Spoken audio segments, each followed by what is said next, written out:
Thank you very much, and welcome to our online exchange on how to interpret and communicate the survey results. On behalf of the UniSAFE team, I welcome you all. Before we start, I would like to share with you a few housekeeping rules. Please make sure to keep your microphones muted, but leave your camera on if possible. The session is being recorded for further use of presentations.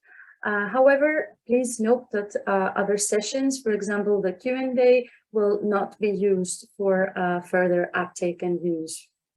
You may type any questions that you have in the chat box during the sessions, and we will try to answer them directly. If we don't have the time and it is not possible to address them during this session, we will collect them after, and we will send you the answers in a written form in a Q&A file that will be shared with all. Please also note that we will have a 10-minute break, which is planned at 13 sharply. Also, now that you are all joining, my colleague Colette would like to have a group picture for social media purposes. So if you wish to be on that picture, please open your cameras. Thank you. Ivessia, can you just stop? Yes. I will stop sharing. There you go. Okay, thank you. So everyone who wishes to be on the picture, keep your camera on. No obligation, it's just for dissemination. Thank you very much.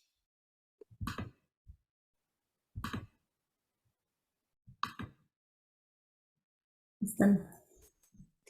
Okay, is it done? Thank you so much, Colette. I will continue sharing the screen now. Before we start, if you were not here for the last exchange, the idea behind these events is to offer a platform for research and higher education institutions to learn about setting up and implementing policies to combat gender-based violence. I would like to involve interested RPOs in the development, testing, and validation of the UniSAFE toolkit. And finally, would like to help build a community of practice to promote mutual learning and exchange of experiences among the RPOs that are participating. The concept of today's session is concentrated on the survey results. So we will have 4 different presentations. The first one is how to interpret the survey results, which will be presented by Claudia Shred. The second one will be on how to communicate the survey results externally and internally by Colette Shred from UniSAFE. And then we'll have 2 presentations as lessons learned from Swedish and Irish national studies. So you can leverage for action, tips and tricks from people that have already implemented that. And we'll have Dr. Fredrik Bondesam and Dr. Siobhan O'Green from the Trinity College Dublin. Please also give a shout out to our Yellow Window team that is organizing this session. It is Luke, Margaret, Natalie, Wami, myself, and Alain Denise. The speakers of today's session would be Claudia Shred, who's a senior researcher at Gises Leibniz Institute for the Social Sciences at the Department of Data and Research on Society. Colette, who is the lead communication officer at the European Science Foundation, and then Fredrik Bondesam, who is the associate professor in sociology at Uppsala University and currently the director of the Swedish Secretariat for Gender Research at the University of Gothenburg. Finally, Siobhan will join us a little bit later, who is the acting equality officer at Trinity College Dublin. Without any further ado, I will give the floor to Claudia so she can start the presentation. Thank you very much, Vasia. I will start with sharing my screen and my presentation. All right. So welcome everyone also from my side. I will talk today about how to interpret the survey results of your institutional data that you will receive by us GASES. But of course, in the UniSAFE survey, there was not only involved GASES. We led the implementation of the UniSAFE survey, but I also want to thank all project partners, including Oxford Brookes University and also the RPO University colleagues who supported us in the development of the questionnaire and implementation of the survey, as well as all other project partners. And I also want to thank you. So all RPOs, so all research organizations who helped us to implement the UniSAFE survey at your organizations. We wouldn't have collected so many responses without your help and support. As already mentioned in the beginning, the recording will be shared of this presentation, so you can see it again afterwards. And I would like to start off with getting a better idea who I'm talking to. So the focus of this presentation will be on the interpretation of the survey results. So the content-wise interpretation.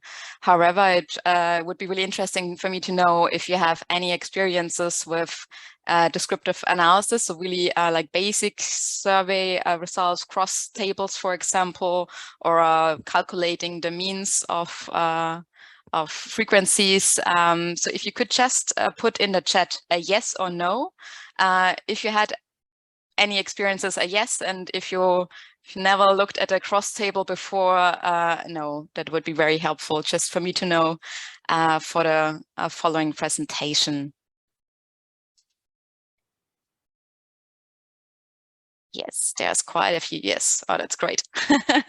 And also if you say no, that's totally fine too. It's just for me to get like a better feeling when I present later some graphs. And yeah, okay, great. So I see the majority have had like some experiences and knows what I talk about when I say cross tables. So thank you very much for this brief input. Okay, so before I go into detail, what will I talk about? First, a little bit more about the context of the UniSAFE survey. So how was the questionnaire developed? What is gender-based violence? So what is the definition that we use in the UniSAFE project, and which forms have been covered in the survey? Second, that's a question that we saw when you registered to this event. The question, what data will you receive? What kind of institutional data will you receive? In which formats? Will there be some supporting materials for you to help to analyze the institutional data? And also, I'd like to say a few things about survey weights and how to use them. And finally, the main part of the presentation will focus on the analysis. So giving you some ideas, some key messages that you could retrieve from your institutional data based on what we have started to do with the cumulated data set of all research organizations. And finally, I will end with some small limitations in comparison to the cumulated data set.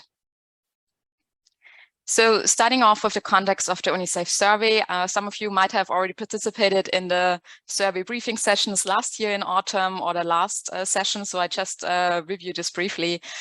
It's the largest cross-cultural survey in Europe in the research sector so far. It was a self-administered web survey. We had over 42,000 responses. The target groups were staff and students. Survey languages were English and the national languages of each organization. So in total, the survey was carried out in 14 languages. And yeah, overall, we have 47 institutional data sets and one cumulated data set. And what is gender-based violence when we talk about it?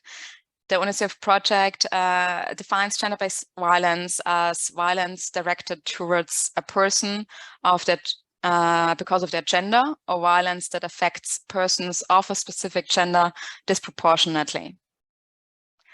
We covered several forms of gender-based violence. We considered on the one hand 4 forms outlined by the Council of Europe's Istanbul Convention: physical violence, psychological violence, sexual violence, and economic violence. But in addition to this, we also investigate the problem of sexual harassment. And we also take a look at forms of gender-based violence that could emerge and are emerging increasingly in a digitalized world, so online violence. The building blocks of the questionnaire are, as most questionnaires have, questions on the sociodemographic characteristics and functional diversity.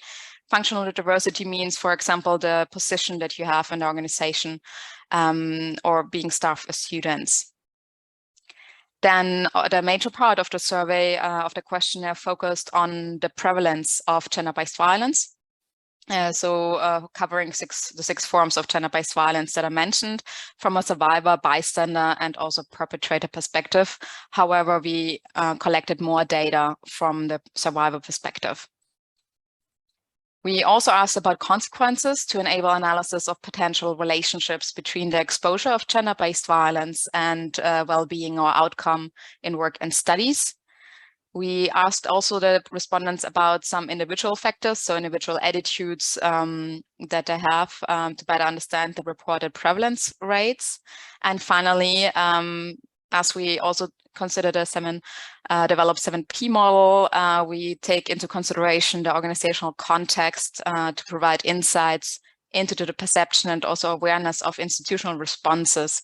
By 7P, it's meant that we don't only take a look at the prevalence of gender-based violence, but also consider existing prevention measures and their awareness perception. Also, apart from prevention and prevalence, the prosecution procedures, partnerships that are in place to tackle gender-based violence, and a few more. More details on this you will see in the supporting materials on our theoretical and conceptual framework. The majority of the items that we used in the UniSAFE survey, it's important to know, is based on a mapping of existing prevalence studies. So we adapted or newly developed a few items, but the majority is based on well-tested and validated measurements. Taking a look now at the provided data, some supporting materials that we can provide you, and survey weights. What data do you receive from GAZES and in which data formats? Some of you might have already participated in the online exchange session in September. Some of you might have not. In that one, I explained a bit more about the exchange process. So if you have any questions on this, please feel free to ask us again about this later after the presentation, or just put your questions in the chat. You will receive the institutional data based on the schedule of the time of the field phase.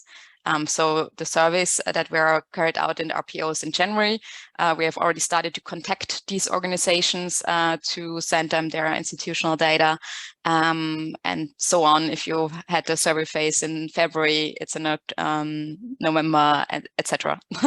So you will be contacted depending on the time of the field phase. How do you receive the institutional data? That's a really important part because we have to ensure data protection. It's a sensitive topic, and we promised all respondents to the survey anonymity. So we share the institutional data set via an encrypted link to the RPOs, so to the organization, once we have received a completed and signed data use agreement, where it's outlined which persons have access to the survey data and will analyze it. And what data format? Institutional data sets will be provided in 3 formats. So CSV, SPSS, and data. So this way you could analyze it in the most commonly used softwares, also including Excel. And in addition to this, we will also provide all institutions with free HTML reports with existing cross tables, where we have the cross tables of all variables in a data set, crossed by the gender identity for the total sample, but also by staff and by students. The idea of this is that if you don't have, if you can already click through and get a first impression of some of the results of your institutional data set. Supporting materials, we listed here different categories. So here's the first in general gender-based violence, and also relating to resources that are connected with the definition that we use in the UniSAFE project. So you have the European Commission, of course, the Council of Europe, Istanbul Convention, and the last one is a topical page on gender-based violence and sexualized violence in higher education, which was created by my colleague Anke Lipinski, who's also the PI of the UniSAFE survey. Then some materials, of course, from the project. I'm not sure it's covered all. Please take a look at our website. It's regularly updated, so you will can also register, for example, to the newsletter, so you will always be informed about the newest deliverables and outcomes of our project. I want to focus on two. The first one, the theoretical and conceptual framework, where we can take a closer look at the definitions that we use and the concept that lies behind our work in UniSAFE, and the UniSAFE survey questionnaire that is also available online. And as a first step, before you start analyzing or interpreting the results of your survey data, I would suggest to take a look at the questionnaire to get a better idea how we phrase the questions, because it has a significant impact on how you can interpret the data. And then, of course, also we have an inventory of policies and measures in European universities and research organizations, and report on the European policy baseline. Finally, I listed some supporting materials on surveys and survey research. If you want to get a better idea on, guidelines on how to conduct a survey, also get a better idea about some quality criteria. On the one hand, of course, from GESIS, as it's one of our main tasks to provide, it offers several guidelines on different topics, how to implement a survey, and also on survey instruments.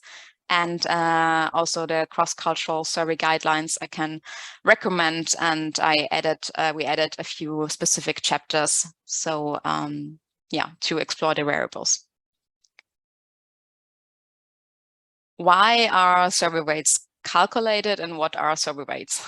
So the aim of survey weights is that by weighting the survey sample that we collect, non-response bias can be reduced in the samples, and we have more reliable, generalizable conclusions about the prevalence of gender-based violence in its determinants and consequences.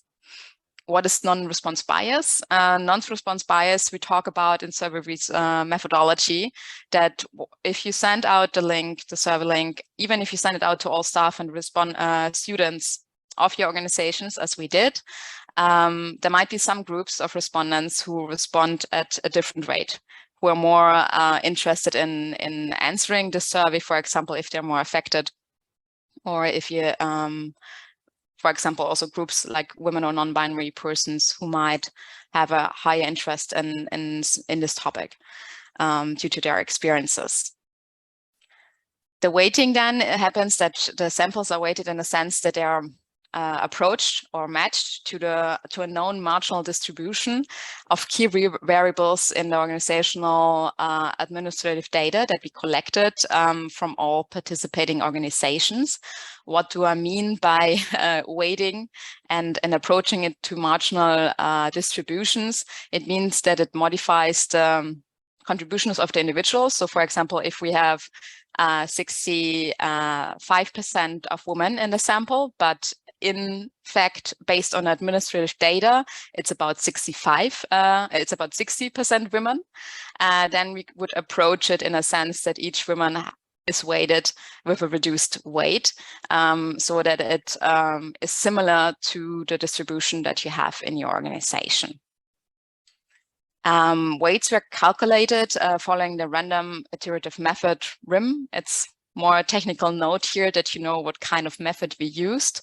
I'm happy to talk more about it, but for now I would keep it as a technical note here. Important for you is to know that in the institutional data sets, you don't have to calculate your weights yourself. That's something we did for you. So we provide 3 weights, one for the total sample. And here the sample that we collected is approached based on 3 weighting variables. So first the sex, female, male, so binary concept here, because the administrative data usually only provides information, unfortunately, currently on a binary basis. Second, the type of staff and student. So it matches then the distribution among staff and students. And finally, we considered also the field of science. So STEM would be science, technology, engineering, and medicine, and non-STEM fields would be social sciences and humanities. What you see here in the brackets is the Q6 and the Q1, 2, and 4. Those are the question numbers and also the variables, the variable names that you will then find in the data. So Q6, for example, was the question about the sex. And Q1 was, are you a staff member or a student? We also provide you with weights for staff and for students. Here we are used the same weighting variables. But of course, in the weights for staff, we don't include any information about the students.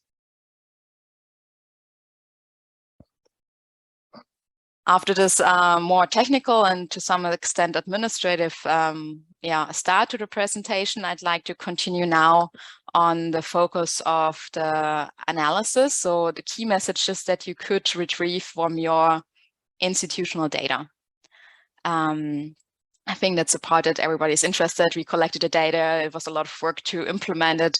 I know that a lot of you put a lot of effort also to promote this UniSAFE survey to increase the response rate.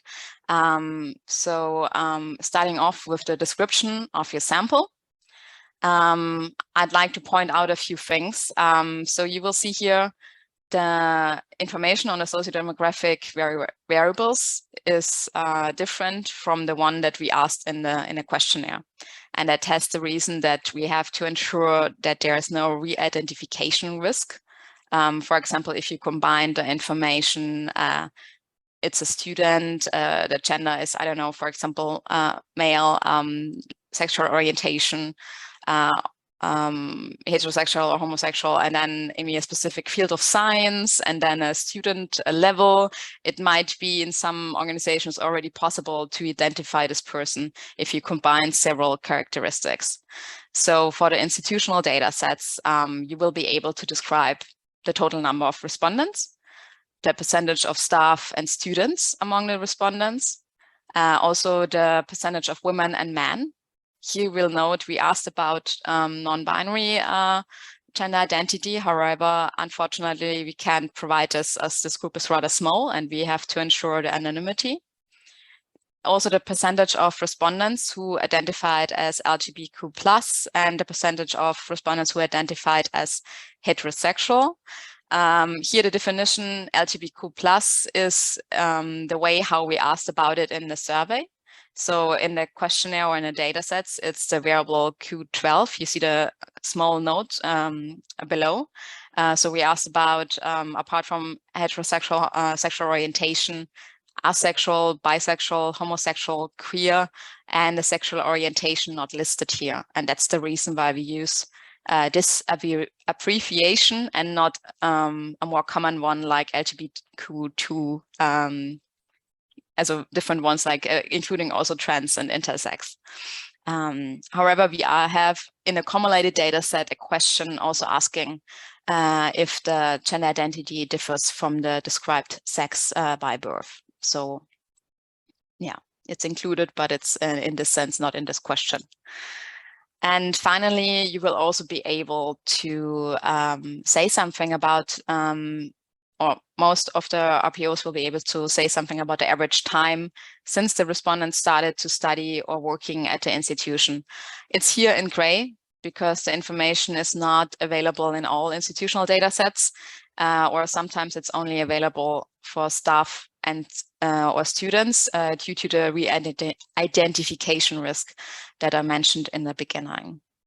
So what we did, colleagues here at GASES and myself, to take a look at which sociodemographic characteristics can be combined and provided to you without risking any individuals to be re-identified.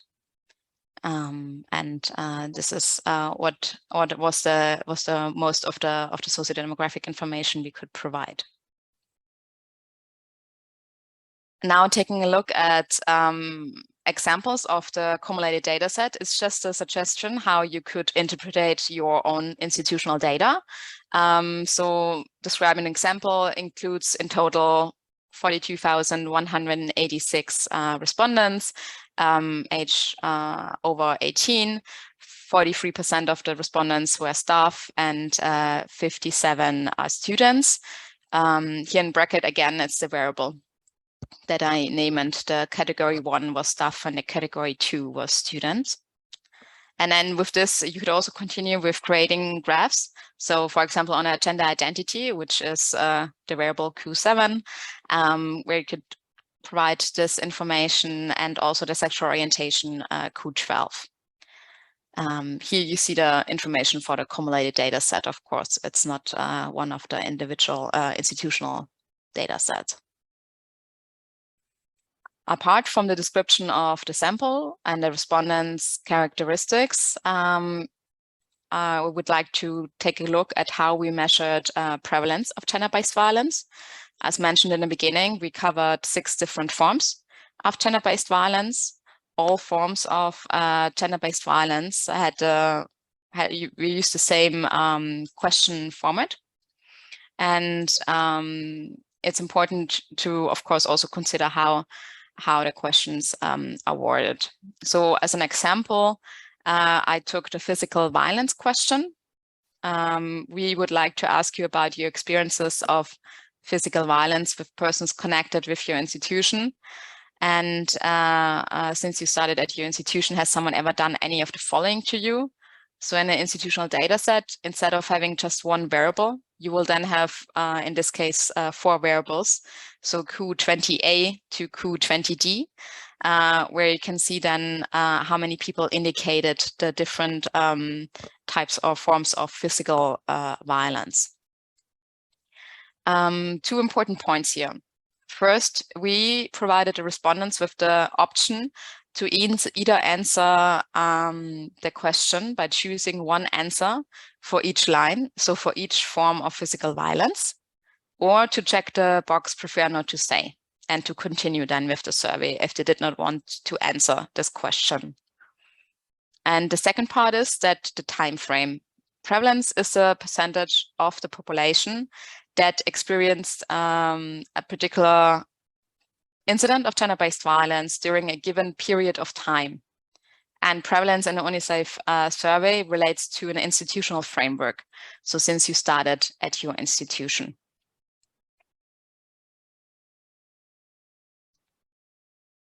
Taking a look now at results and how key messages could be included or phrased. This is again for the cumulated data set. I just used it to provide you with some graphs and some already existing interpretations to know how you could take a look at your own institutional data. For the cumulated data, we see that 62% of the respondents have experienced at least one form of gender-based violence since they started working or studying at their institution. We can also see that women and respondents who identified as LGBTQ+ are more likely to experience gender-based violence. The prevalence was calculated here because it focuses on any form of gender-based violence. This means that if a person indicated an experience in, for example, physical violence or sexual harassment, it would be counted here as a prevalence, and was calculated as the weighted number of the cases reporting at least one experience divided by the total number of valid cases. Valid cases means in this sense that they did not choose the answer option prefer not to say or broke off the question. So then they were not included in this calculation of the prevalence rate. Again, here LGBTQ+, as I mentioned before, it collapses in 5 different answer options. Another way we would suggest also to interpret your data is, apart from any form of violence, to take a closer look at the different forms of gender-based violence. As we can see here in the accumulated data set, we see that the most prevalent form of gender-based violence is psychological violence, followed by sexual harassment. And if you would then take a closer look also by staff and by students or gender identity, you might also find some differences by the forms of gender-based violence. We will, in this institutional data set, you see that I mentioned before when I talked about physical violence as an example of the question that the different forms of gender-based violence always cover different items, so several forms of each form of gender-based violence, and you won't have to calculate or combine this. For each form of gender-based violence, we already did this for you, and in the institutional data set, you will find a variable for psychological violence, for sexual harassment, and the other forms. And this is calculated by also counting all respondents who have at least indicated one experiences of, for example, psychological violence.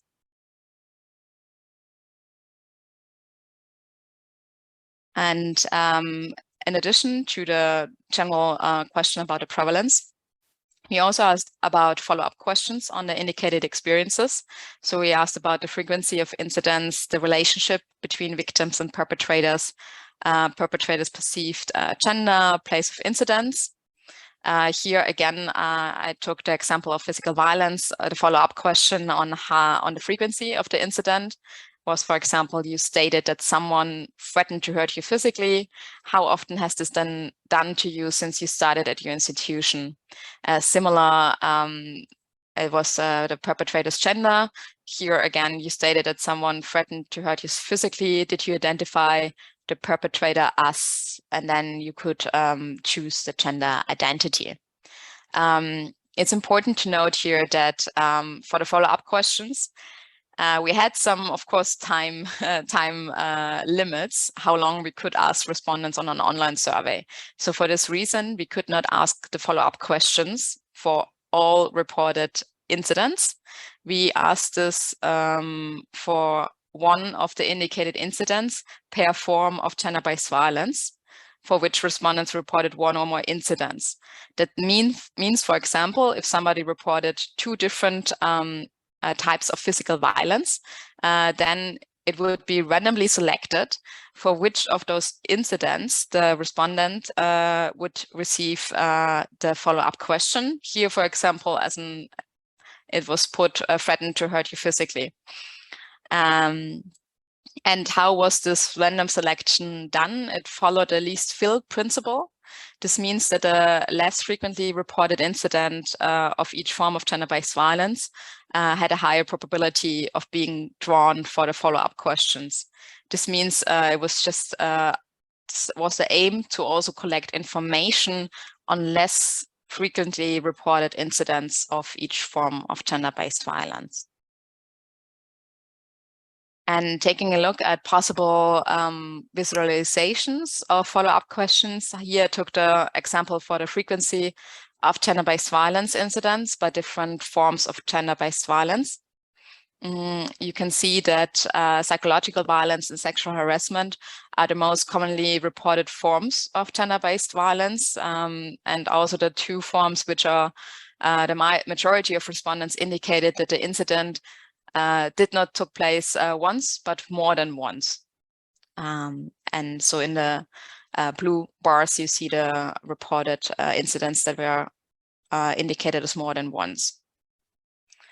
Again, the reminder, if respondents indicated more than one incident for the respective form of gender-based violence, so for sexual harassment, then the incident would be randomly chosen. So you don't have this information for all the incidents.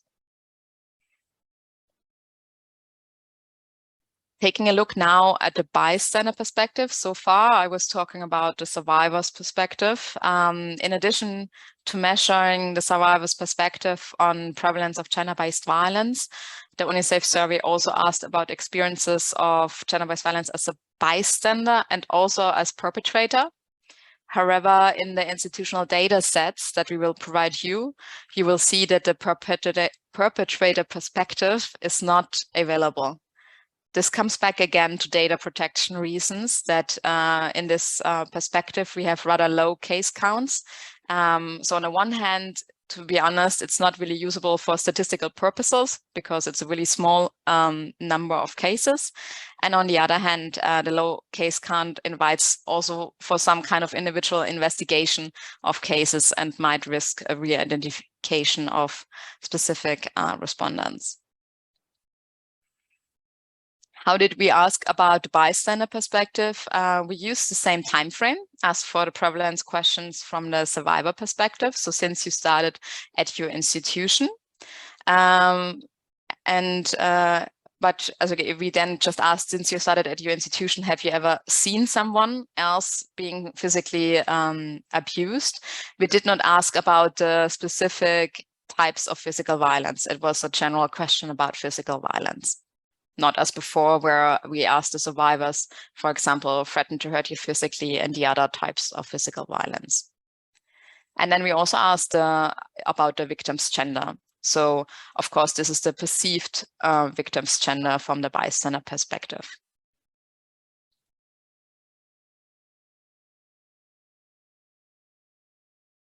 This is then a visualization, how you could take a look at the data. So, for example, again, by taking a look at the forms of gender-based violence that were witnessed.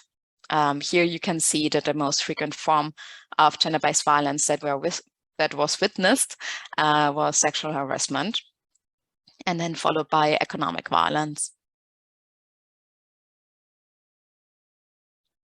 Finally, for the prevalence section of the results, or for the interpretation of the survey results, I'd like to talk a bit more about reasons for not reporting incidents of gender-based violence.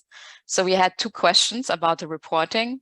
First, we asked if you experienced an incident of gender-based violence, did you report this incident or those incidents? And only 13% of those respondents who have experienced any form of gender-based violence reported the incidents. This is covered by variable Q73. I added it for information purposes. And then Q74 has several items actually, and those are the ones that you can see on the right-hand side. Those are the reasons for not reporting incidents of gender-based violence. And you can see that among the reasons for not reporting events of gender-based violence, almost half of the victims say they felt uncertain whether the behavior was serious enough to report. Again, those are the results from the cumulative data set, but something similar like this might be really interesting also for you for the institutional data. So how many people actually report, and how many people, or what, and what kind of reasons are there for not reporting? And in the cumulative data set, for example, we could also see that more staff members tend to report than students. So it's even lower for students, actually, those who reported an incident.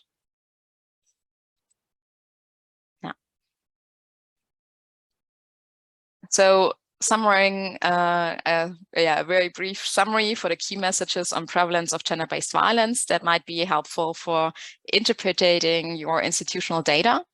It's the overall prevalence of gender-based violence in total by staff, students, by gender identity. You could also take a look at the sexual orientation. Prevalence by the 6 forms of gender-based violence. So you can take a look at what forms are more prevalent than others. Are there differences among staff and students, or among men and women?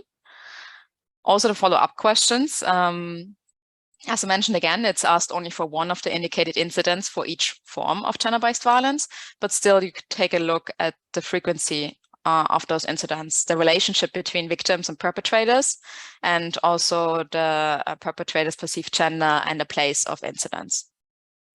The bystander perspective, here we suggest taking a look at the forms of gender-based violence that are witnessed, and also the reporting of gender-based violence and the reasons for not reporting. Continuing now to the consequences of gender-based violence. As mentioned in the beginning, we asked several questions on this too. We cover several forms of consequences. So on the one hand, social exclusion, feeling of safety, well-being, including physical and mental health, work-related consequences, and study-related consequences. In the brackets, again, it's the variable names for each of those consequences that you can see. And as an example, I took the question 72 on the well-being, including physical and mental health. A minor note here, it's a measurement that is based on the COPSOC, so on the Copenhagen Psychological Questionnaire. Some of you might have already heard about it. It's sometimes also used for general work environment surveys in organizations. In our case, we simply combined some of the categories in order to reduce the number of questions for the respondents. So here we asked about how the respondents have been in the past 3 months. How often have you had stomach aches, slept badly, or been emotionally exhausted? And the questions were posed, that's really important, of all consequences were posed to all respondents, not only to those who reported incidents. This allows you to later on take a look at the respondents who have made experiences with gender-based violence and those who did not, and to see if the consequences differ between those groups. An important part here is that the well-being question was the only one where we reduced the time frame to in the past 3 months, instead of since you started studying or working at your institution. This is as the reason that it's difficult, of course, for respondents to think about what has happened since they started working or studying in their institution when it comes to the well-being. So taking a look at how this could be analyzed or interpreted, again, it's the cumulated data set, but you could take a look at the overall, that's the dark bar, the overall percentage that the respondents indicated. Then take a look at the persons who experienced a form of gender-based violence, that's in the turquoise.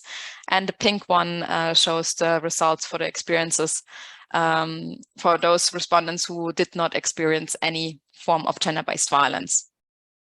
And among the indicators of well-being, you can see overall it's quite high. But still you can take a look, if you take a closer look, you see there are differences between those persons, those respondents who have experienced forms of gender-based violence. Over all categories, they indicated the highest frequency of feeling, for example, having problems to concentrate or to feel irritable or tense, in contrast to those who did not experience gender-based violence. And a second example for the consequences, I took the work-related consequences. Here you can see we changed the time frame to since you started at your institution. These questions are about how you have been since you started at your institution, and we included consequences such as taking time off work, or reduced work productivity, or disengaged from your colleagues. We had a similar scale, and you can see it in a questionnaire for study-related consequences. And the consequences question, as I mentioned before, were posed to all respondents. However, of course, the work-related consequences were only posed to staff members, and the study-related consequences were only posed to the students.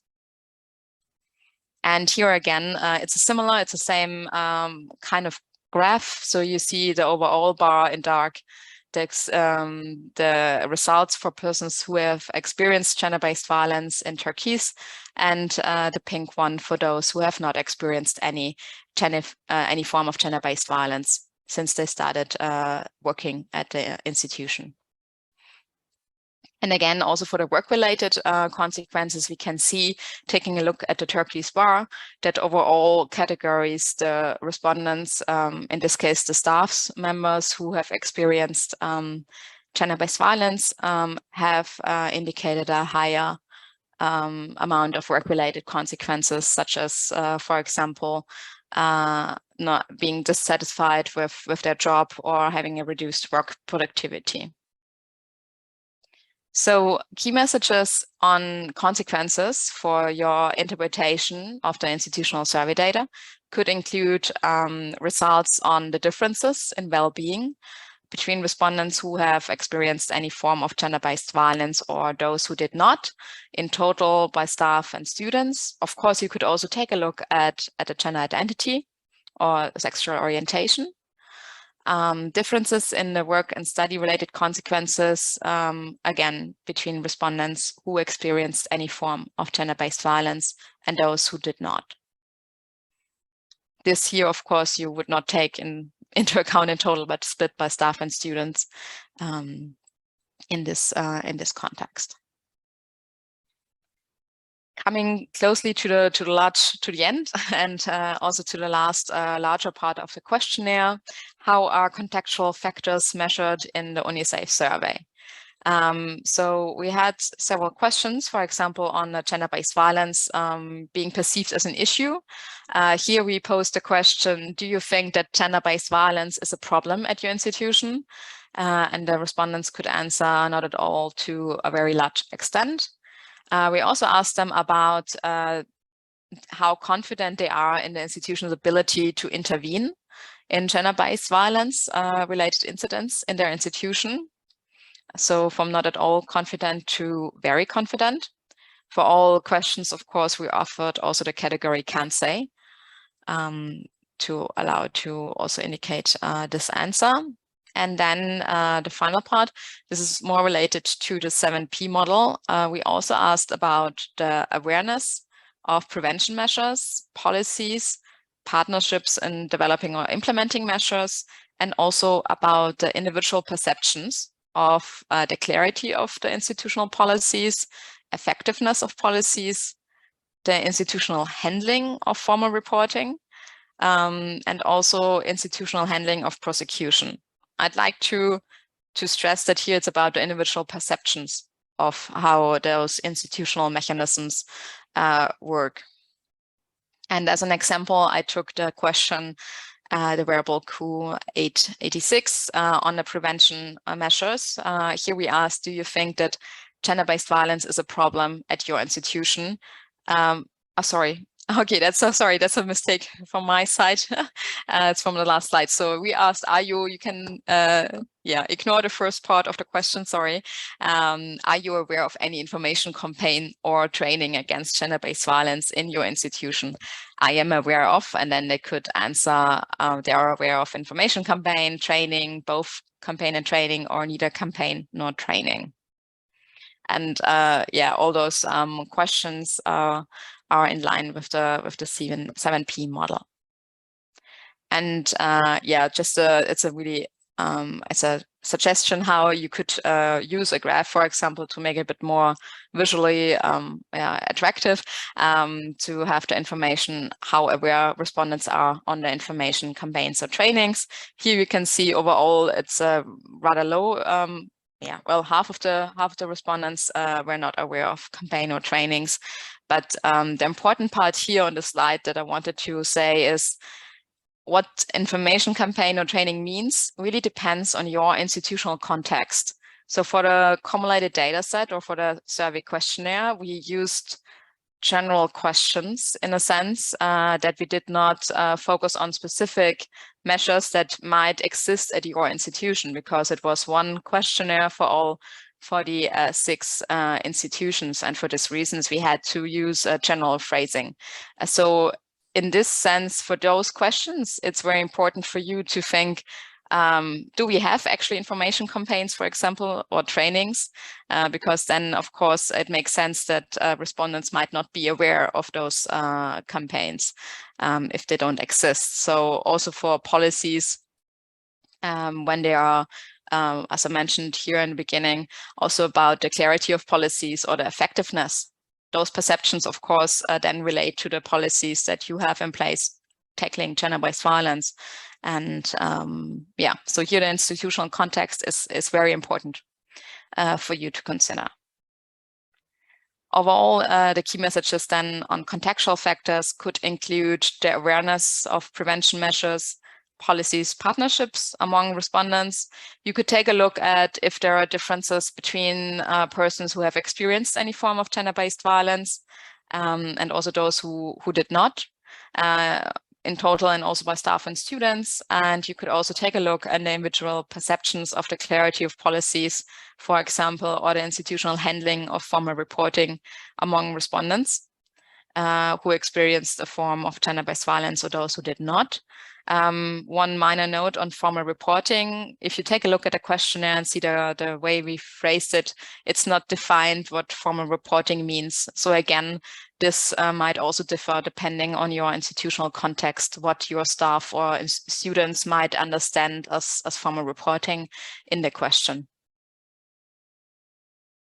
And the final slide of my presentation concerns the limitations. The limitations of the institutional data sets in comparison to the cumulated data set. I also saw in the registrations that some of you already asked about what happens with the low response rate. So what kind of effects has this on the interpretation?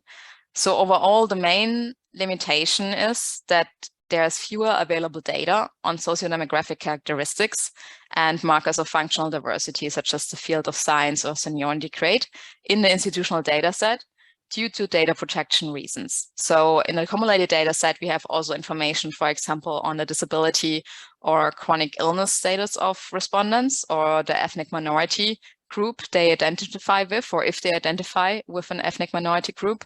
But those kind of sociodemographic characteristics we were not able to include in the institutional data sets. As I said, I think 1 or 2 times before, it's an important part to avoid any re-identification risk of respondents. The second limitation is in a sense that for the prevalence of specific forms of gender-based violence on an item basis, so if you take a closer look at, for example, sexual harassments, there's different types of sexual harassment that we asked. For some of them, there might be very low responses because we have, like, for example, 8 different types of sexual harassment that we cover. So sometimes it make more sense for you to take a look at the overall variable sexual harassment. Sometimes it might be also interesting to see, still take a look at what kind of sexual harassment was indicated.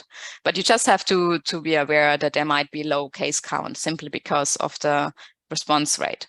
And the same applies to the follow-up questions. Finally, the main part, low response rates as a challenge. As I mentioned in the beginning, some of you pointed this also out in your questions. Yes, of course, it's a challenge. Overall, we have a response rate of 3%. However, it's 10% among staff and 2% among students for the cumulated data set. But those response rates vary across the institutions. So some of your institutions have had actually 20% response rate among staff members, for example. So it might just simply make sense to also take a look at the data separately by staff and by students. Yeah, that's just a suggestion from our side how to handle this issue. And when it comes to prevalence of gender-based violence, if the response rate is very low, as I said, it varies among the institutions. Focus on the prevalence of any form of gender-based violence. Take a look at the consequences and maybe the reporting behavior by staff or students, and then you already have quite a lot of information, I think, you can use for your institutional purposes. And finally, aggregate categories. So maybe sometimes it makes sense to combine more categories that we have already combined. As I said before, for the forms of gender-based violence, we already did this for you. But in some cases, it might also make sense for some other questions.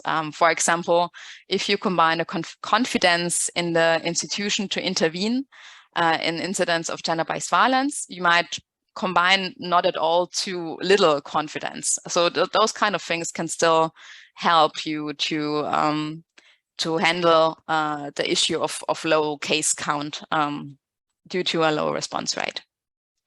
And one final thing before I end is that I saw that some of you asked about the possibility to publish the data or the results. And here I'd like to say the institutional data set, in a sense, can only be provided to the persons named in a data use agreement. So that really concerns the data. But you can, of course, publish the results. So the results of your own analysis of the institutional data can be published or shared internally or externally for raising awareness or for other purposes to tackle gender-based violence at your institution. And yeah, this also leads actually to, I think, to the next part after the break from our colleague Colette, who will then talk more about how to communicate the survey results externally and internally. And yeah, thank you from my side. If you have any questions, please feel free to always contact us. And I will now also take a look at the chat if there are already some questions. Thank you very much. Hello, everyone. Welcome back from the really short break. We will now move on with the presentation of Colette on how to communicate the survey results externally and internally. So Colette, I'm giving the floor to you. Good afternoon. So I'm Colette Schroedy from the UniSAFE. I hope your stomachs aren't rumbling too much and that you've all got a sandwich to keep yourself going through the presentation. So I'm going to talk about communicating UniSAFE survey results. So we have a very diverse audience this afternoon and today. Some organizations already have their data and will be analyzing it. Others do not. Some will have planned to communicate their the analysis of their results, others haven't. So I'm going to be talking about the dissemination of the UniSAFE survey results and also what can be done on institutional level. So to start with, I'd like to simply go through the available contents that we all have for disseminating this UniSAFE survey results. So we will have a press release that we are finalizing. It will be translated into French and German for the moment. We'll see if we can translate it into other languages. It will be sent in embargo by the 31st of October, maybe before if we can. And then, so this is to give you time to take to be able to read it and to process it, but it will only publicly be released on the 7th of November. So please bear in mind that all these results are in embargo until the 7th of November. Basically, if some people start sharing the results, then we won't be able to have a media impact if we don't all share at the same time. So we'll have a press release. We'll also have a summary report of the first UniSAFE survey results. So it's basically a short report that will make the sharing the key messages from the survey results related to the survey content, the prevalence of gender-based violence, the most prevalent forms of gender-based violence, the reporting of incidents, and also will also explain what other UniSAFE projects and outputs the project will be developing. We'll also have a few social media cards that will focus available, that will be sharing, and that you can share too if you wish, sharing and focusing on the key results. So what are the implications for your organizations from the UniSAFE survey results? So as you know, the organizations participating in the survey are listed on the project website. So you will at least indirectly be involved in this dissemination. The communication of these overall results shouldn't be seen by institutions as a risk of being pointed at, but we consider that these results are an opportunity to create awareness on the prevalence of gender-based violence, to show organizations' involvement in tackling gender-based violence, and also to thank participants for joining in a common effort to unveil prevalence. Basically, the key message is that disclosure of prevalence leads to action, and the survey is one of UniSAFE's starting points to tackle gender-based violence in the European research area. So as a reminder, communicating this over European level and institutional analysis of survey results is optional. So it's not compulsory, although it is a good thing to do. So what could be communicated internally first to start with regarding the UniSAFE survey and or institutional results. Focusing on the key messages, so we'll, as mentioned before, we'll be providing a set of resources, the press release and the press release and the report. But this, I didn't want to go so fast. But the key messages is that we recommend, first of all, to thank participants for taking the time and joining in the effort to disclose gender-based violence. And then also to inform on institutions' existing resources, helplines, policies, and measures. And so then to communicate on the prevalence of gender-based violence at European and or institutional level, and also insert institutions' involvement in tackling gender-based violence, and also announce the next steps. Basically, it's not just about communicating the survey results. This is an opportunity, as I said, it's an opportunity to, generally speaking, raise awareness about gender-based violence and say what we're going to do, and also support people who have experienced gender-based violence. So an important step before the release of the survey results is to inform departments and groups involved, whether top management, HR, comms, gender equality, or mobility, or student unions, is to inform that the survey results will be coming out. So again, I insist, so the results will be publicly disseminated from the 7th of November onwards, but they'll be provided with an in-embargo material. Then the information is important to consider, so internal channels, the same channels used for the survey dissemination to communicate this from 7th of November onwards. But many other communication channels can be considered, such as organizing an internal event, for example, leveraging on the International Day for the Elimination of Violence Against Women, to raise awareness and to share results and to talk about the necessity of eradicating gender-based violence. When it comes to external communication, you may have to respond to outside solicitations. So simply be prepared for questions that you may have, or requests from media to receive your institution's results and country data. Note that we do not have country data. We don't have results per country.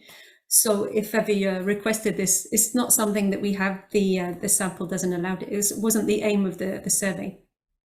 And so it's up to you to disclose your institution's results or not, but it could be asked for you. So it's always good to know, to think about it in advance and to think about what you'd like to reply. We also recommend having a statement from top management ready to assert your commitment to eradicating and to working towards the eradication of gender-based violence. The embargoed UniSAFE press release can be sent to relevant departments, and then the contents tailored to your own situation. As you know, or may not know, or no, UniSAFE also has resources that you can leverage on. Claudia was sharing the outputs that UniSAFE has released. We also have listed national helplines and support resources that are available on UniSAFE website per country. And by the way, if you wish to complete them, just drop us an email and we'll be happy to add other resources. And so this is something that you can direct students and staff towards, should it be helpful. We also have a ethics help desk if ever you have queries related to that. And for media questions, we're happy to take them on within the project, either by GISIS if it's survey related, or within the UniSAFE if it's related to the project. So this, for the moment, I try to keep it short to be able to now Sorry. I try to keep it short to be able to pass on the floor to, I don't know, Fredrik, I think it is, will be sharing experience from Sweden. Vasya or Fredrik? Thank you so much, Colette. So yes, we will indeed pass the floor to Fredrik, who will share his experience. Thank you, Fredrik. Yes, so looking into this, I will try to start this from the beginning, so you get it from the beginning. That's the best way to do it, isn't it? So thank you very much, Vasya, and for all of you to participating in this important workshop. So I'm Fredrik, I'm from Sweden, and I will try to give you some short aspects and reflections on our knowledge and experiences from actually doing a large survey on sexual harassment and gender-based violence in the Swedish higher education community. And this has been an ongoing work in parallel to the UniSAFE survey and project. So I think it's been quite interesting looking into the Swedish responses in connection to the UniSAFE project and what might happen in the future in your institutions, in your different countries and contexts. So what I will do today, just shortly, is give you a short background to the Swedish study that you will recognize have many similarities to the UniSAFE survey study. Then I just shortly will give you an example of the results, and you can find more of them in our reports in Sweden. But then mainly I will try to discuss and reflect on the major experiences that we have from disseminating and communicating results from the Swedish study, both on the national level, but also in major, I would say major into the specific institutional settings that you might experience in the future when you get the results. So hopefully this will be helpful. And I'm of course available for questions and also afterwards. So just looking into the Swedish survey on sexual harassment and gender-based violence that we have been working with for a long time. It's actually a period of 3 years that we've been planning and financing and developing surveys, just as in the UniSAFE project. And then we launched it in 2021 in June, and we launched the results this year in May. We're upcoming is an English report that you can read in November. So unfortunately, it's not available at this point in time, but it will be soon. What was interesting in the Swedish project was that we had a lot of dialogues with higher education institutions, directors, researchers, staff, students, student organizations beforehand. So we had a lot of dialogues going on for a long time. So I think in one sense, the Swedish study was well integrated in the Swedish system, you could say.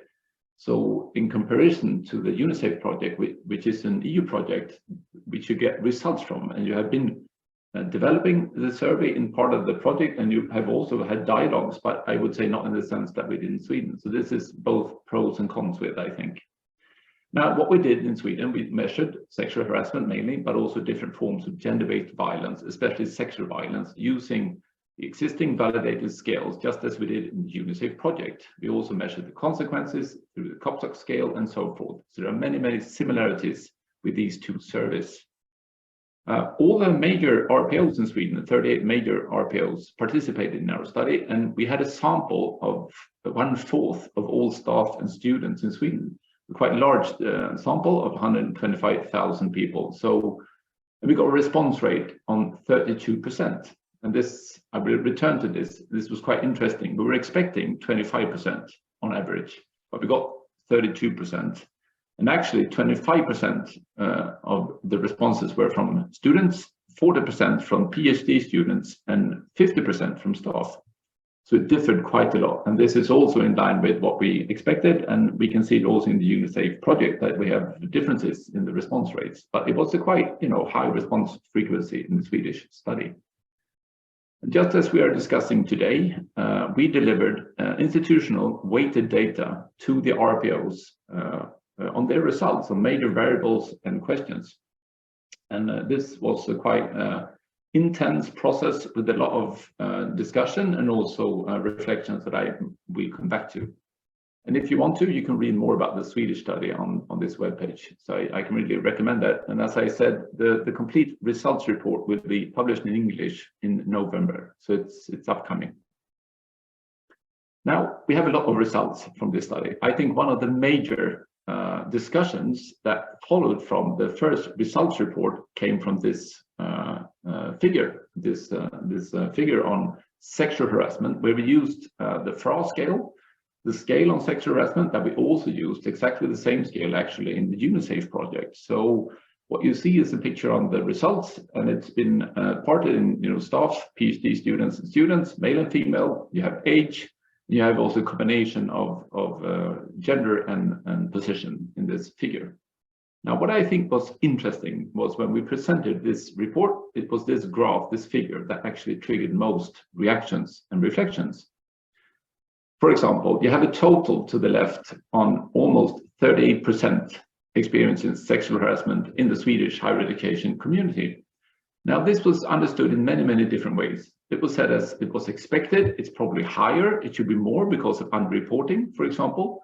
But a lot of people, researchers, students, but also staff and managers reflected the other way around. This is not true. This is a too high figure. It should be much lower because of the questions being asked. It was a too detailed scale, asking too many questions. If you had asked just one question on sexual harassment, yes or no, it would have been lower. And we did ask that question, and we got 4 to 8% experiencing sexual harassment from one question on sexual harassment, yes or no. But this was the scale that we used, and we calculated it just the same way as in the UniSAFE project. So I think the way we communicate our results is so important, that we actually do as transparent and as knowledgeable as possible when we communicate results. That is the most important message I can bring to you, is that don't just give the figures on the data.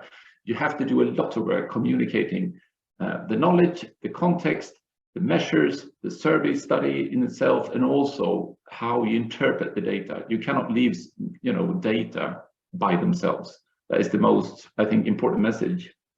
What was also interesting is that some reflections from this figure was that we have a large group of female PhD students being the most exposure to sexual harassment. It's about 50%. So it should almost be understood as it's normal within the Swedish higher education system. But no one really reflected on that the lowest exposure is above 30 for all groups. So this is also turns on the question whether we should communicate, disseminate results as an institutional problem or as a problem for specific groups. I think this is something that needs to be considered at depth, I really would say, in specific institutional settings.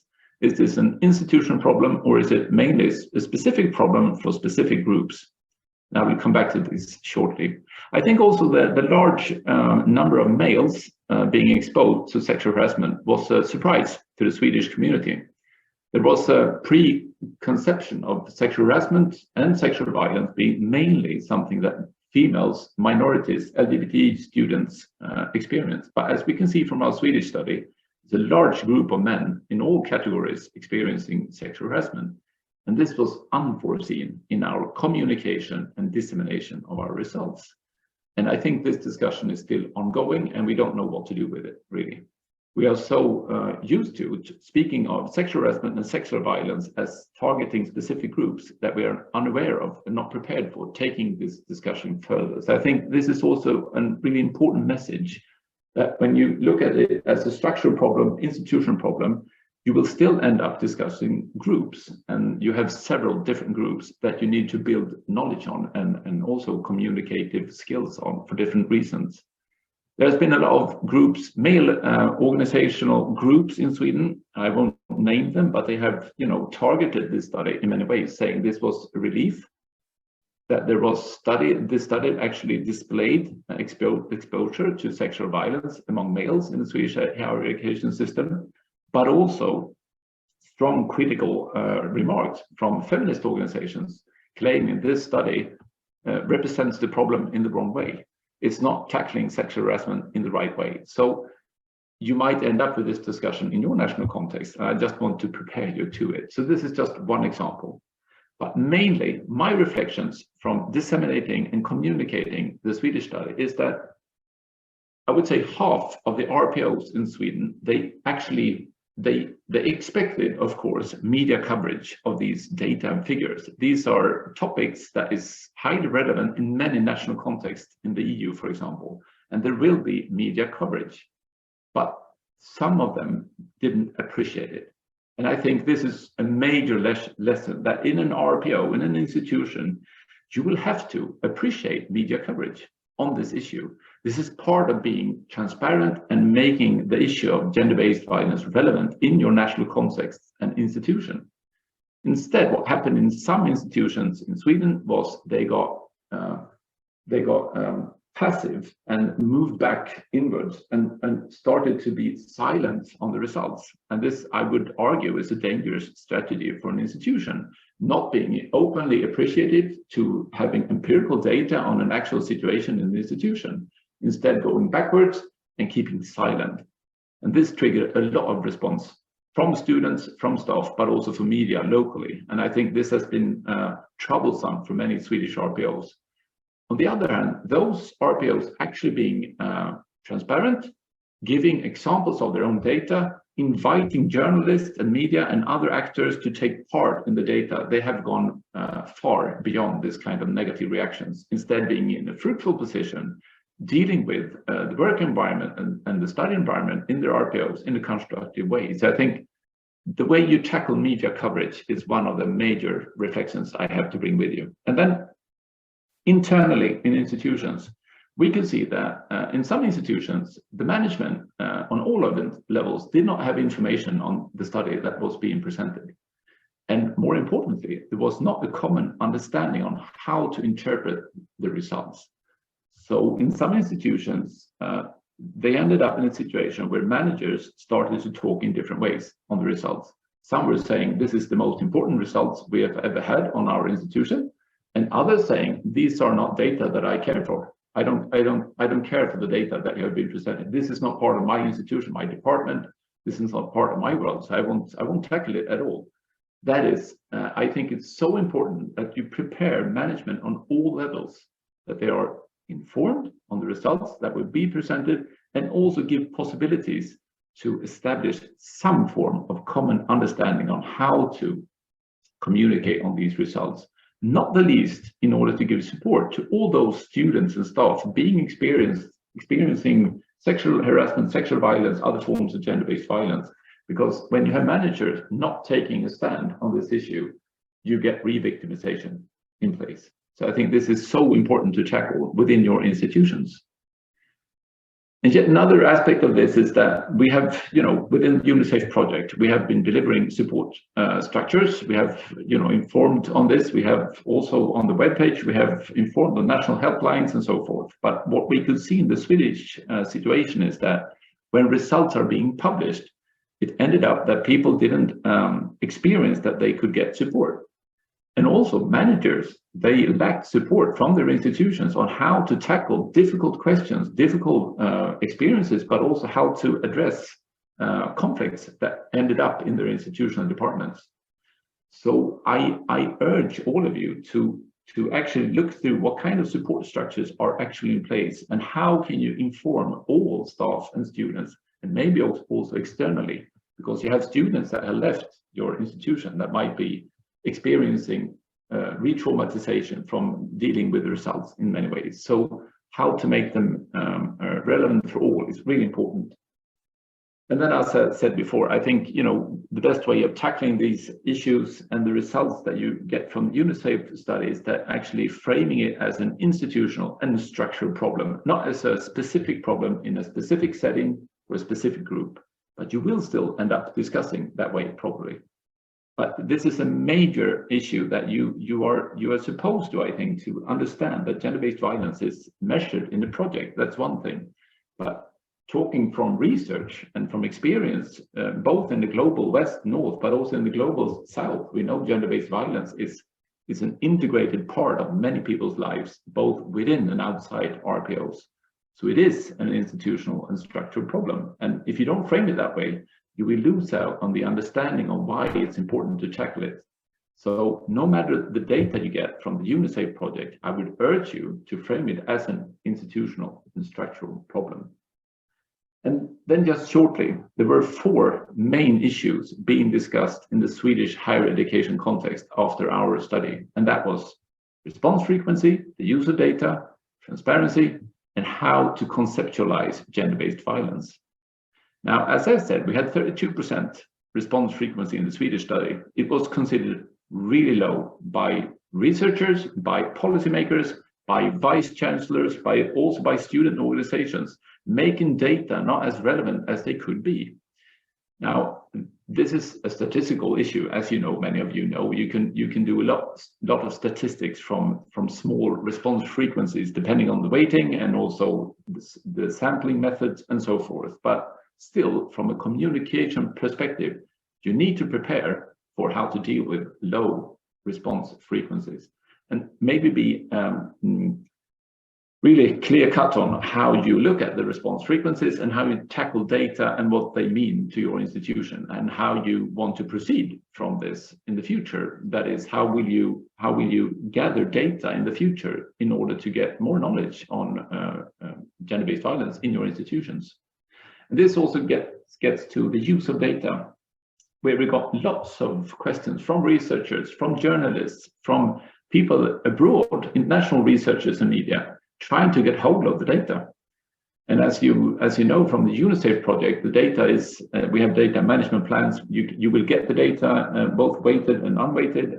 We can respond from the project on data, but still, I assume that many of you will experience a lot of questions on data. So I suggest you plan a specific communication plan on how can data be used. Is it available? Who can look at it? Will you publish it, and so forth? These were really questions that came back on and on and on again in the Swedish context.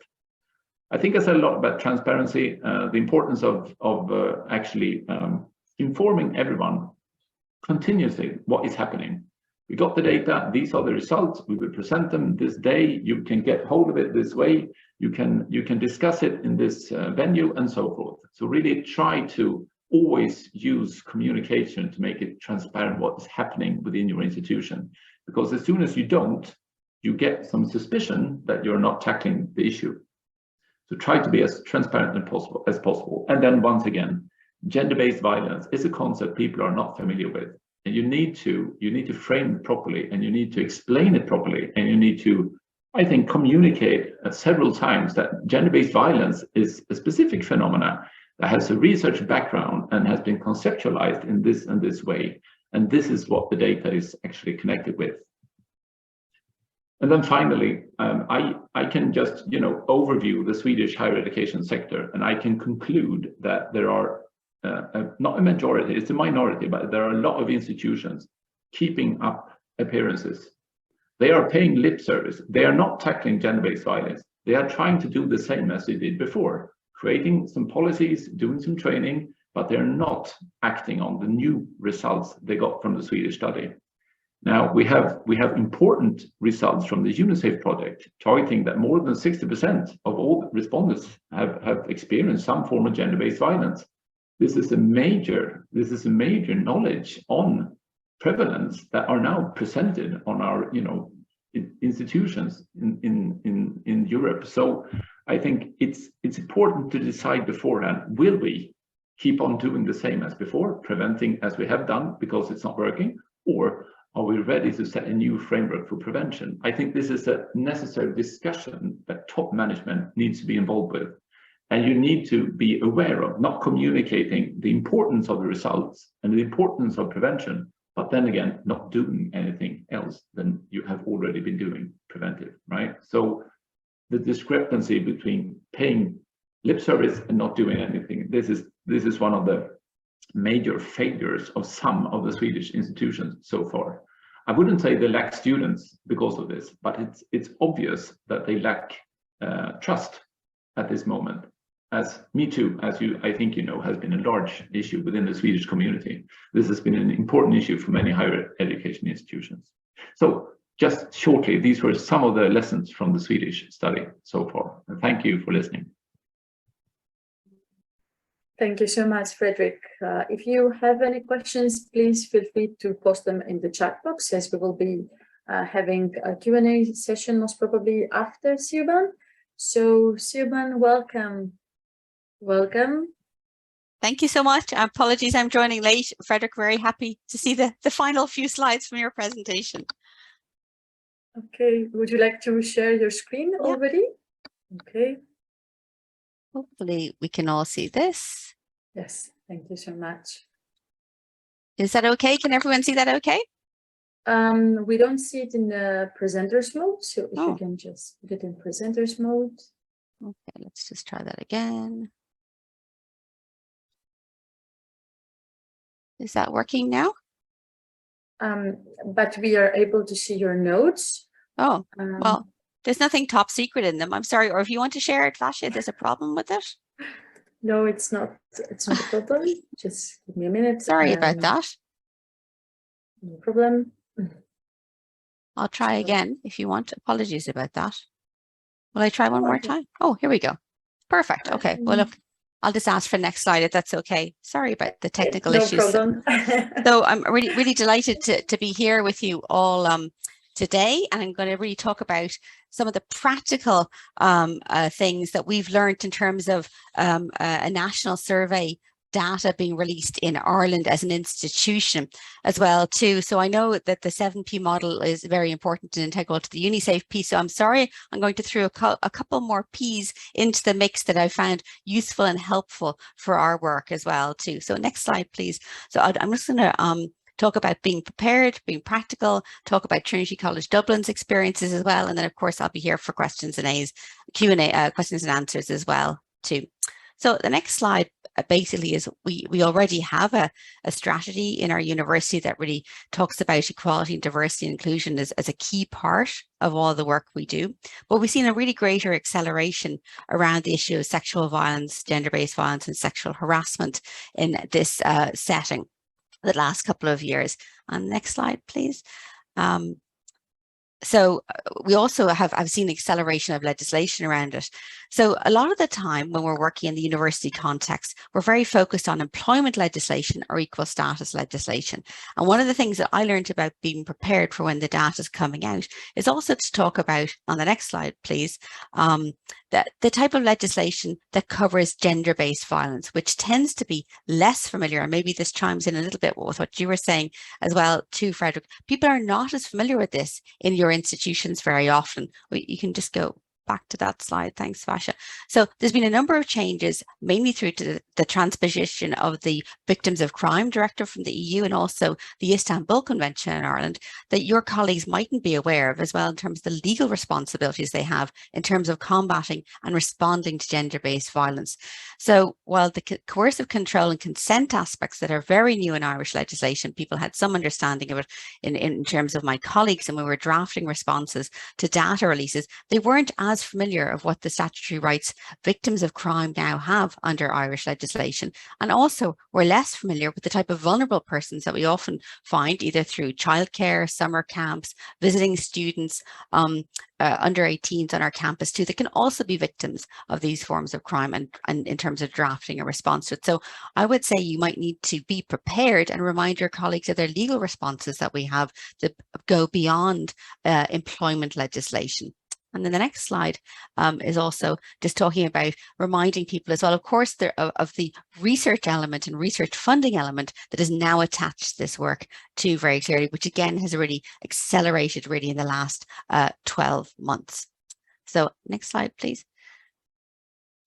So really about being prepared for data from surveys on sexual violence, harassment and gender-based violence, needing to really upskill some of your colleagues potentially and remind them of what they've committed to already, what's required to under the law, what we know about this area already. And that's important about being prepared because we didn't see the data prior to release by the Higher Education Authority, but what we can anticipate as well too that's going to be coming up in the data based on other survey responses that have been previously launched.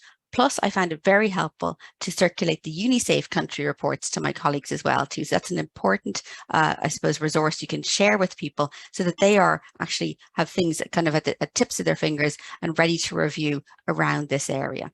So for example, in Trinity, and next slide, please, we've already committed through our Athena Swan Charter participation and award participation. And we have a new revised Athena Swan Charter for Ireland that looks principally at gender equality, but also at other forms of equality and diversity. And we have a particular piece of that new charter that was launched late last year, where we sign up to commit to work against behaviours that detract from a safe and respectful environment. So we wanted to make sure that this commitment was absolutely in the public domain, had been signed by our provost, or president or rector, we call them provost in Trinity because we like to be a bit different, before any data was coming out as well too. So we were making sure that our public commitment to do work in this area was in the public domain and easy to access by everybody. But that predated the data coming out too. But these type of things are very important to think about in terms of being prepared for data coming out. So next slide, please. We've seen an acceleration, as I mentioned, really due to the interest of a number of fairly new ministerial positions around higher education. And we were required to produce an institutional action plan on combating sexual violence and harassment for each institution in Ireland, each college or each university, and to report annually on that. So this work was in train before we had data released from the national surveys on sexual violence and harassment in colleges. So the next slide, please, describes the makeup of the I suppose the implementation group we have in Eternity.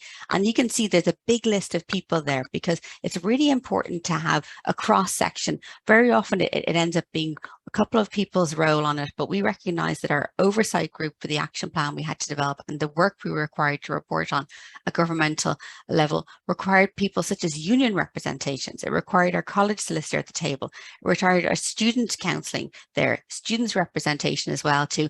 And then all the deans that are involved in disciplinary actions. So there's our junior dean and our senior dean as well too. And indeed our head of communications. And this is absolutely crucial when we're crafting responses to media queries or to information requests that come in as well. So this group meets regularly. We met more frequently in advance of the survey data being released in Ireland. But it was very important that we could speak frankly in these meetings, tap into everyone's expertise, and also, I suppose, troubleshoot things that were coming up, but working as a group. We have a smaller group that spins out from that, the work stream leads. But I just want to talk to you about the kind of mix of people that are on the oversight group that are very senior staff in the college, but they're working together around these issues. And that's really important when you talk about being prepared. So next slide, please. So this is the consent action plan that we had to launch in Trinity. We were able to draw on aspects of this action. That's the working group that I just showed you that oversees this action plan rollout as well too. And this is the group that was really working closely, looking at what we committed to doing, looking at what we were doing in order to formulate responses to what we were anticipating from survey data released by the Higher Education Authority. I think that's my next slide, is what happened is that there was, one of the things that happened as well too is that we launched, there was a national launch of a Speak Out tool, which is an anonymous reporting tool that's been supported by government funding. It's available in all higher education institutes or universities or colleges as well too. And that basically, this was rolled out 2 months prior to the data going out by the Higher Education Authority. So you can just click onto that link and you can see what the Speak Out tool consists of. So basically it's an anonymous online reporting tool, but it's completely packaged with support lists and signpost supports to where students and staff who can use it can access information and supports. And as you complete your own report of an instance or of a suite of related incidents, there's an algorithm behind that then creates a kind of bespoke support recommendations for the person completing this anonymous tool. Now, we don't have any data from this yet. We're not going to have it till Q1 next year, but we certainly ramped up our a promotion of this online Speak Out tool in advance of survey data coming out. So you would encounter it on different areas in college, you encounter it in different websites, you can encounter it on our weekly staff newsletter as well too. So we really laid the groundwork in terms of our preparation, that people would know where supports were, where they existed, and if they wanted to report incidents that they were possibly, I suppose, re-traumatized or re-stimulated by in terms of data coming out of a survey, they could get, I suppose, access to these supports very quickly. So sorry, next slide, please. So in January this year, the Higher Education Authority in Ireland published 2 surveys of staff and students on sexual experiences, sexual violence and harassment. So really, I suppose I was rewinding a little bit of what the preparation was for this launch. So we knew it was coming in January. We did not know exactly what the data and results were going to be in advance, and we did not have them broken down at an institutional level. But what I'm talking about is all the preparation we were doing, and then I'll go into a little bit more about being prepared for this data to come out. So all we had was rumors that the data was going to be shocking. That's basically as much as we knew. So we wanted to be prepared for that as well too. But you can see it's a fairly good sample size for the student and staff population in Ireland, and for as a national population survey too, it's a good sample size. So the next 2 slides are just a little snapshot of some sort of the high points that went out in the, I suppose, the press releases by the Higher Education Authority for their surveys. So the student surveys obviously found that sexual violence was common amongst the student population in terms of harassment, violence as well too, and the females were particularly likely to experience sexual violence. And the next slide talks a little bit about some of the, I suppose, the top line pieces for staff as well too. So there's a high level of sexual harassment reported by the survey sample as well too. So that's what happened in January. And then the next slide, I think, talks a little bit about some more of our preparation pieces as well. So we'd already been working on our action plan. We already had training in place as well, which we ramped up in the kind of September, October, November months. We rolled out, along with other colleges, this anonymous tool, and we committed to updating our dignity and respect and developing a new sexual misconduct policy, which I've just come from a meeting on as well too. So we had certain things that we could talk about that we were actively engaged in and working on when this data came out as well too.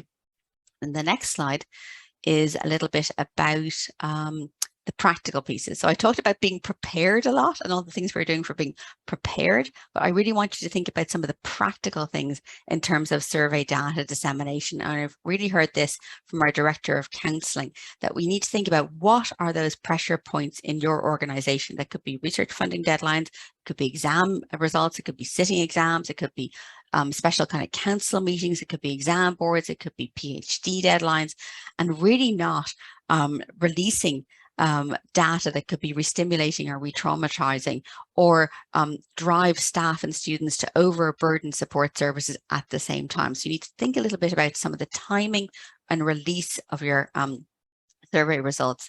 In terms of the practical, like every time you put the Speak Out tool on another kind of website or link, has every website link being tested and tested and tested again? There's nothing worse that someone is in a kind of a traumatic or a distressed state and they click into links and the link is broken. So you have to make sure that everything is working okay. Are the phone numbers up to date and correct for the services you're providing? Some phone numbers have changed, or their hours have shortened because of COVID as well too. Have you thought about the staff and student supports you might need if you're going to see more of a surge for student counselling or for staff employee assistance as well too? Are there enough people rostered on to cope with waiting lists already? Do you need to give the heads up to your, for example, our campus security often might get disclosures for them too. So are they aware of fast tracking support routes as well too? And then have you linked with local services? Because we know people don't want to always deal with the services that are based in their workplace or based in their college or based in their university. So are the local services aware that this information is going to be released and that they might be expecting also more queries as well too? Are they ready for these queries that might be service referrals as well? So those are very practical things you need to think about. And then the next slide is so that's just a little bit the training we do as well too. So we did offer more trainings in the semester prior to the survey data coming out as well too, so that we felt people would be, I suppose, more competent and prepared for disclosures as well. That was just something to consider as well. And then the next slide, I think, is some of the practical resources as well. Oh yes, then in terms of the survey launch, this is another practical prepared bit you can do, to have an agreed statement or media statement that you can issue as required or as requested. So people aren't scrambling for things or trying to get sign off from somebody at the last minute. And also to have really senior leadership as a voice on this as well too. And this is a VEED agreed in advance by our working group. Also to think about tricky questions. If you're asked very specific questions, what data can you share without breaching confidentiality? Do you have cases that are live before courts, employment courts or criminal courts? You do not want to share any data about that, because that could jeopardize proceedings beyond your workplace as well too. Being ready and prepared to talk about the prevention, the training, the support work that's happening as well too, and really having a focus on social media promotion of this for students, because we know that's where a lot of students get their information, and making sure the websites are up to date and the links are working as well too. This is the type of things, the very practical preparation things we were doing as a group in advance of this information being shared. And I think the next slide is just a little bit more resources as well. Too. So I had worked on a training manual for staff in health services that's very practical and really helps people be guided around disclosures. And we also have fairly up-to-date sexual assault treatment referral guidelines that goes into it a little bit more into the forensics, but making sure that the oversight group and other key staff were aware of non-college based resource that are up to date and legally correct as well too, was another really important part of being prepared. So you can get those information resources ready, share them, put them on your team sites. I mean, they're in the public domain, but have them ready and available to staff who might need them for referral places as well too. And I think that's all my slides. So there was to add a couple, I think that's the last one, isn't it, Asha? Oh, sorry. No, there was one more we did then as well too. So we actually, we wanted not to shy away from the area as well too. So the data came out, there was, I suppose, queries. We felt we were reasonably prepared for it. We did see increase in terms of some of our student counselling pieces, but the data was going for all of Ireland. But we wanted to keep this issue on the agenda and say, yeah, we're still working on it and we still need to talk about stuff. So we jointly hosted a lecture, free public, available to anyone who wanted to come along in Dublin in Trinity College on violence against women in June, and say, you know, the work is ongoing. We are doing internal work, but this is also part of a societal piece as well too. So to really to not, I suppose, shy away from gender-based violence and say that we have a role as an institution, as a research organisation, to bring this to the public's attention as well too. So I just wanted to say that we kept going with the work, even though you might think we take a break in June. So that was I think that's my last slide now, possibly. Yeah, that's it. Yes, so 2 more P's in the mix. Sorry to add to your work, but those are the practical prepared things that I thought would be helpful to share today with everyone. Thank you so much, and thank you everyone for attending. Unfortunately, since we have being towards the end, we won't be having any time for questions and answers, but we will really need your input. So in this respect, please answer the questionnaire that we will send in the chat. And yes, thank you so much. We will accept questions and we'll save them in, we'll save the chat.